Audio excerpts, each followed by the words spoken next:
त्यामध्ये ज्यावेळी एखादा उद्योजक किंवा एखादा व्यक्ती त्याच्या डोक्यात येतं की मला एक उद्योग करायचा आहे आणि मग तो अशा चायच्या व्यवसायाकडे वळतो, तर ह्या चायच्या व्यवसायामध्ये तो एक फ्रँचायझी तुमची घेईल किंवा काय करेल, तर ह्या चायच्या व्यवसायामध्ये तो ऍव्हरेज कशा पद्धतीने त्याची लाईफ जगू शकतो किंवा एक चांगली लाईफस्टाईल तो जगू शकतो का?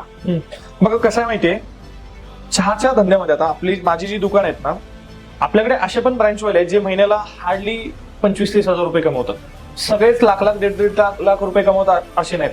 आणि अशा पण ब्रँचेस आहेत ज्या महिन्याला 2.25 लाख 2 लाख रुपये 1.5 लाख रुपये पण कमवतात, सगळा खर्च जाऊन. आता हे सगळं प्रोजेक्ट चौतर सेमच आहे. जो माझ्या ज्या ब्रँचला जो 25-30 हजार रुपये कमवतोय आणि जो 2 लाख रुपये कमवतोय, चौतर सेमच आहे. ब्रँड तर सेम आहे, नाव पण सेम आहे. मग सगळ्या ठिकाणचा इन्कम सेम नसतो. मग बऱ्याचदा तुमचं लोकेशन कसं आहे, त्या शाखा मालकाची स्वतःची बुक किती आहे, या सगळ्या गोष्टींवरती डिपेंड असतो.